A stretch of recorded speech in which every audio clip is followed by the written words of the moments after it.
Hi, this is a brief explanation for week one. What are my expectations for you to complete the work? You have already viewed the overall video for the course, and you know what the course entails. And now we're moving on to the second video, which is what you are viewing right now, and that is a brief explanation for week one. Each week I will have a video for you to view for a better understanding of what my expectations are for you to complete the work in the week.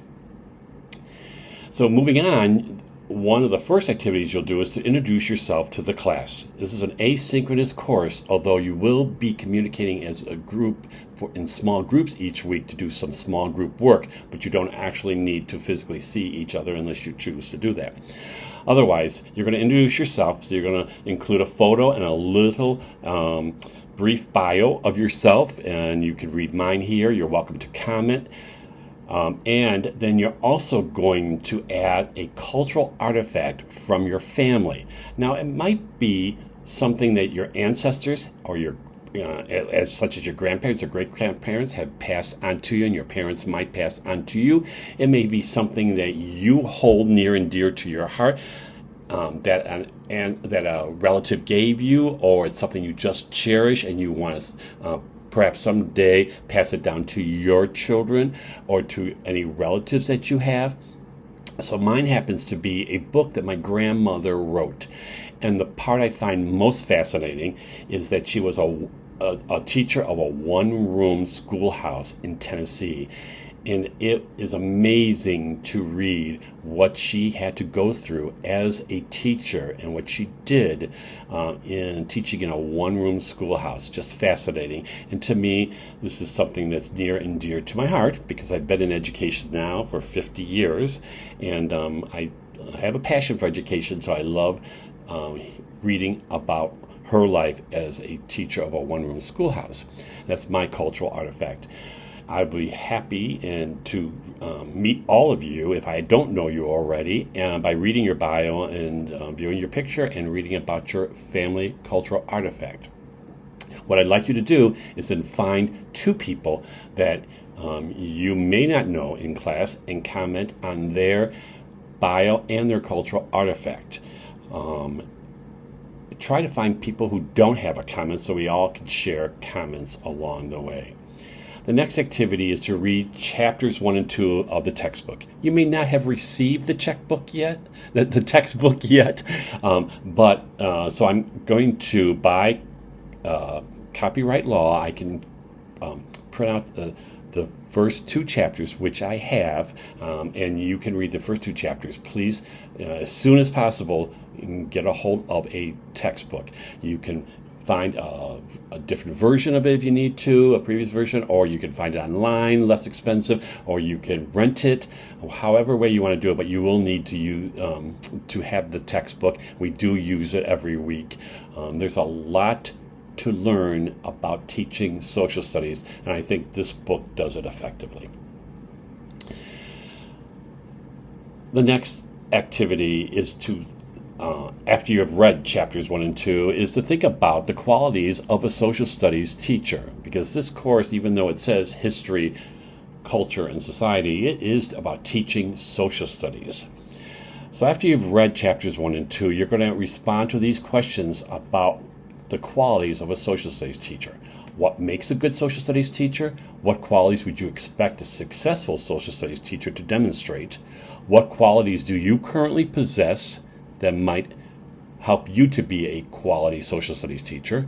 Which do you think you lack and need to work on maybe a little bit more? Which are in the process of developing? You're going to post your response in the week 1 Dropbox you'll find at the end of this list of activities you're doing this week. The next activity is to learn how to write an objective in ABCD format. Now, you may have written objectives, instructional objectives before, but I have a particular style or way that I want you to write your objective, and it includes 4 parts of the objective. Each instructional objective you write for a lesson plan, and you will be creating, I think, 4 lesson plans this session, will be to create an instructional objective based on what I call the ABCD format. So this week you're going to think about an objective, a hobby you have, and you're going to write an objective about your hobby. So think about what my hobby might be, because I wrote my hobby here. My objective, and this is all you need to put in for your objective, is one sentence. It doesn't need to be 3 sentences. You might have 3 objectives, but I only require one objective in your lesson plans. So my objective states, given a stack of new children's literature, the student will be able to select 2 books to be read in free time over the next month. So then what I did was visually identify the 4 parts for you. You do not need to identify them this way. All you need to do is think about your objectives and see what is A, the audience, what is B, the behavior, what's C, the conditions. Under what tools do the students need to be given to complete this objective and master it? And D, what's the degree of mastery? How will you know if they've mastered the objective? So, what's my A? My A is the student will be able to. Now, I wrote the student, but I mean every single student in my classroom, not just one student, but this objective pertains to each student. So I put the student will be able to. What are they going to do? What's their behavior? What do I want them to do? I want them to select 2 books to be read in free time. So they're going to read 2 books, okay? What's the condition? What tools do I need to give them to be able for them to do this? Well, I'm going to give them a stack of new children's literature, and I want them to pick 2 books that they're going to read. What's the degree? How will I know that they've mastered this objective? Well, I've given them a month, so that's part of it. They have to read 2 books in a month. Now, if they read 1 book in a month, they did not master, and then I need to talk to them because I think they can read 2 children's literature books, 2 books about children's literature in a month, okay? And sometimes we don't write the objective this way, and then we don't have a way to master, to see if our students have mastered the content that we're writing the objective for.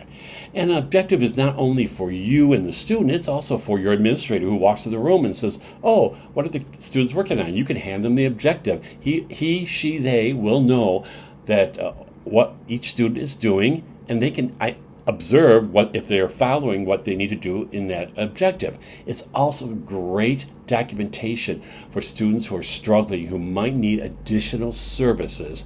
If you have shared the objective with the parents and with maybe your student support team in your school, and you tell them that these are the objectives I've tried to work on with the student, they've not mastered them, I have then gone in to reteach that, and they still continue to struggle and are not mastering what they need to be. And that way, the student support team knows, oh, maybe you could try this or do this and give you some different ideas, or maybe they do need some additional resources to help the student out in the classroom. The link below here is for the folder that talks about lesson plans and objectives, and you can read, you can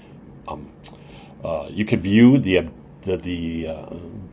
video that's in this folder on writing objectives, and there's some more information. There's a document about writing objectives.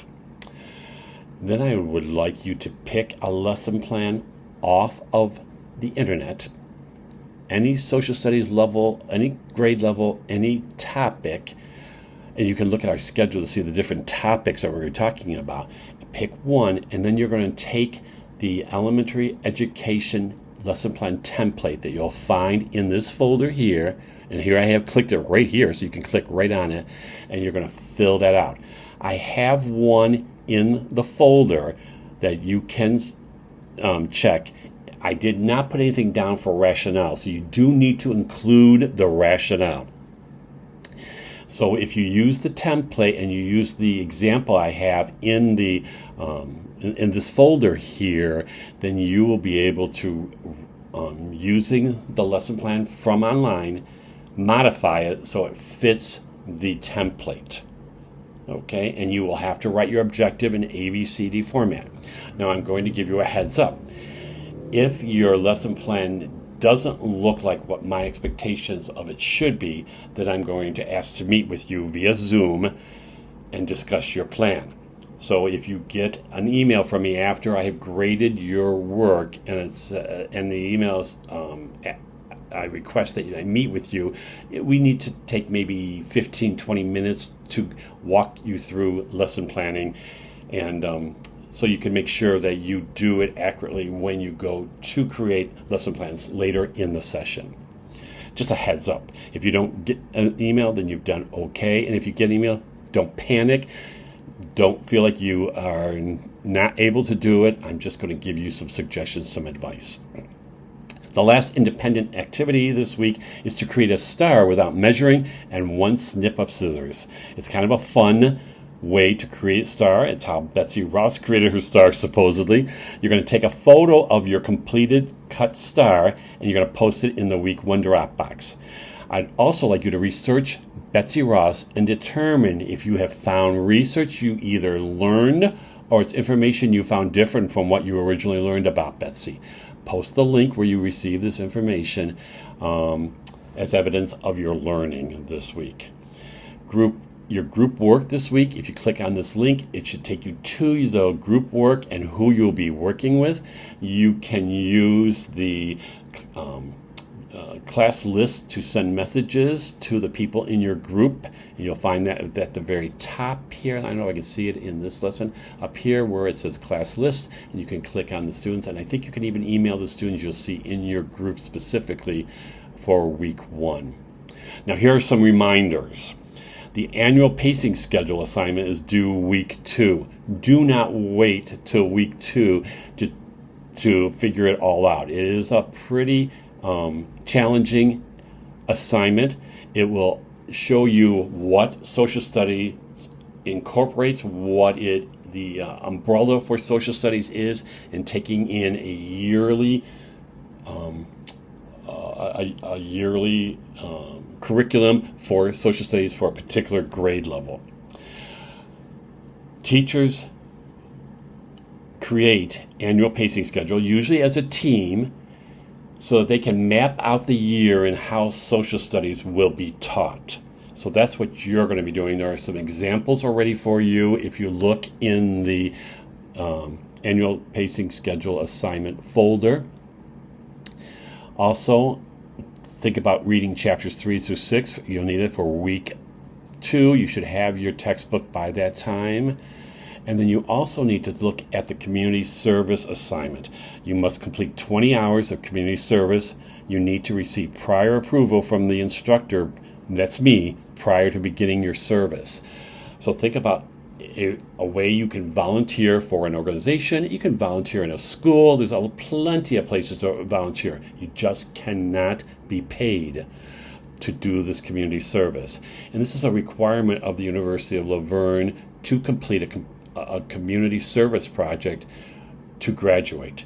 If you don't complete it in this class, you have to take an additional 1-hour class of community service. So I would highly suggest you complete in this class to avoid having to take another class, which is only 1 hour, but it does require you to complete 20 hours of community service. If you have questions, please feel free to email me and ask me. Don't hesitate at all, and especially about anything in this first week.